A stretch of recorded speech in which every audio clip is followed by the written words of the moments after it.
আজকে আপনাদেরকে এমন এক যোদ্ধার গল্প শোনাবো যে কিনা হাজার বছর ধরে ঘুমিয়েছিল, কিন্তু একদিন আবার জেগে ওঠে এবং তখন শুরু হয় ইতিহাসের সবচেয়ে ভয়ঙ্কর যুদ্ধ।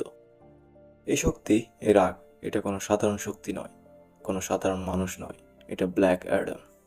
তো চলো আর প্যাচাল না বাড়িয়ে শুরু করি আজকের এক্সপ্লানেশন। সিনেমা শুরু হয় এক রহস্যময় প্রাচীন শহরের মাধ্যমে। নাম তার খন্দাক। এটা একটা কাল্পনিক শহর হলেও তার ভেতরে রাজনীতি, দাসপ্রথা আর অত্যাচার যেন বর্তমান বিশ্বের ছায়া। এক নিষ্ঠুর রাজা এই শহরের নিয়ন্ত্রণ নিয়ে বসে আছে, আর শহরের গরিব মানুষগুলো বাধ্য হচ্ছে দিন রাত পরিশ্রম করতে, শুধুমাত্র একটি জিনিসের জন্য, যেটাকে বলা হয়েছিল ইথ্রিনিয়াম, একটি জাদুকরী শক্তিধর খনিজ। এই রাজা ইথ্রিনিয়াম দিয়ে বানাতে চায় একটি ক্রাউন অফ সাববাক, এক অভিশপ্ত মুকুট যা দানবীয় শক্তির উৎস।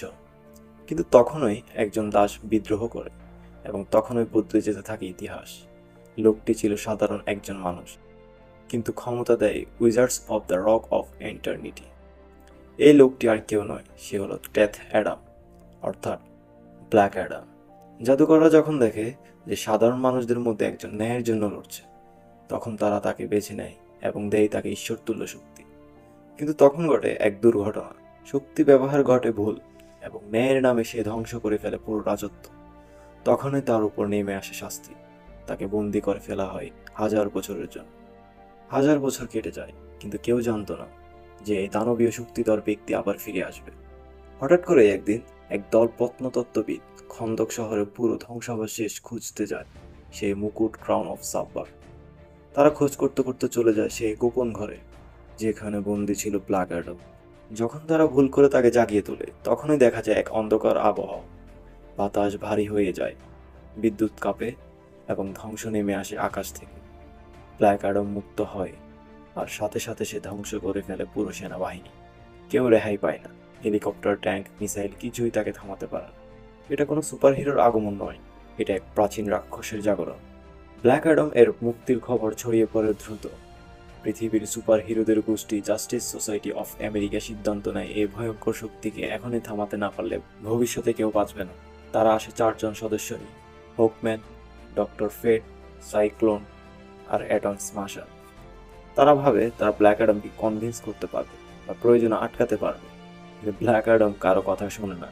তার চোখে অন্যায় মানেই শাস্তি, আর সেটা সে নিজ হাতে কার্যকর করে। একটা বিস্ফোরণের পর চারদিক চলছে, আর সেখান থেকে ধীরে ধীরে উঠে দাঁড়ায় এক ভয়ঙ্কর শক্তিশালী অবয়ব। তার শরীর থেকে নীল বিদ্যুৎ বের হচ্ছে, মুখটা স্পষ্ট না, কিন্তু তার চোখের জ্বলনেই বোঝা যাচ্ছে এই মানুষটা কারোর জন্য আসে নাই, সে এসেছে প্রতিশোধ নিতে। এই লোকটাই ব্ল্যাক অ্যাডাম। শুধু একটা হাত উঁচু করে, আর সামনে থাকা বিশাল ট্যাঙ্কও উড়ে গিয়ে ধ্বংস হয়ে যায়। মিলিটারিরা আতঙ্কে গুলি ছুড়ছে, কিন্তু ব্ল্যাক অ্যাডামের গায়ে একটাও লাগছে না। বরং তার দিকে তাকিয়ে যত গুলি ছোড়া হচ্ছে, সবগুলো থেমে যাচ্ছে মাঝপথে আর বাতাসে ভাসছে। এই মানুষটা আসলে মানুষ না, সে এক অতীতের ভয়াবহ ইতিহাস। হাজার বছর আগে খন্দাকের রাজ্যে, যেখানে এখনকার তুলনায়ও ভয়ঙ্কর শাসন চলত, সেখানে একজন সাধারণ পিতার ছেলে ছিল ডেথ অ্যাডাম। তাকে দেবতারা বেছে নেয় শুধুমাত্র এক কারণে, সে অন্যায়ের প্রতিবাদ করেছিল। কিন্তু দেবতারা যা চেয়েছিল তার চেয়েও বেশি কিছু হয়েছিল। এই ছেলেটা রেগে গিয়েছিল। তার ভেতরের রাগ এতটাই প্রবল ছিল যে সে শত্রুদের ধ্বংস করতে গিয়ে পুরো রাজ্যকেই ধ্বংস করে ফেলে। বর্তমানে ফিরে আসা যাক, যেখানে ব্ল্যাক অ্যাডামকে ঘিরে ধরে গ্যাংস্টার, ইন্টার গ্যাং। তাদের কাছে উন্নত প্রযুক্তি আছে, ড্রোন আছে, কিন্তু তাদের কাছে যা নেই তা হলো ঐশ্বরিক শক্তি। তাদের কমান্ডার বলে, তুমি কে? ব্ল্যাক অ্যাডাম একটা শ্বাস নিয়ে শুধু একটা শব্দ বলে, ইউ আর ইন্ট। এরপর সে আকাশে উড়ে গিয়ে বজ্রপাতের মতো নিচে নামে, আর মাটির ভেতর বিশাল গর্ত তৈরি করে। ধ্বংসস্তূপের মধ্যে শুধু ধোঁয়া আর চিৎকার। এই দৃশ্য দেখে স্পষ্ট, এ লোককে থামানো কোন মানুষের পক্ষে সম্ভব না। এদিকে আরেক দিক থেকে ঘটনা প্রবাহে প্রবেশ করে জাস্টিস সোসাইটি। তারা জানে ব্ল্যাক অ্যাডাম হলো পৃথিবীর সবচেয়ে অনিয়ন্ত্রিত শক্তি। তারা বলেছে, আমরা এসেছি তাকে থামাতে, তাকে ফিরিয়ে দিতে, যে ঘুম থেকে সে জেগে উঠেছে।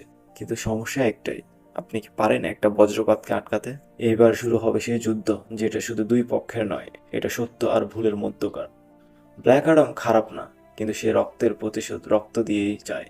জাস্টিস সোসাইটি তাকে থামাতে চায়, কারণ তারা ভয় পায় তার ক্ষমতা। কিন্তু প্রশ্ন হলো, কারা সত্য, কারা ভুল? এখান থেকেই শুরু হবে একটা জগৎ বদলানো। ব্ল্যাক অ্যাডাম যখন ইন্টার গ্যাংয়ের হাত থেকে শহরকে রক্ষা করে, তখন সে বুঝে যায় শুধু শক্তিশালী হওয়া যথেষ্ট নয়, ন্যায় বিচার এবং ক্ষমতার মধ্যে সূক্ষ্ম পার্থক্য আছে। ডক্টর ফেট এবং হকম্যান আবার আসে তার সামনে, কারণ অ্যাডামকে থামানো দরকার। কিন্তু তখনই ঘটলো অপ্রত্যাশিত কিছু। শত্রুরা শেষ অস্ত্র ব্যবহার করে সাব্বাক। সে হলো নরকের দরজা থেকে উঠে আসা এক দৈত্য, যার শরীরে 60টি পাপের শক্তি। এটা আর সাধারণ যুদ্ধ নয়, এটা এখন আলো আর অন্ধকারের মধ্যে চূড়ান্ত সংঘর্ষ।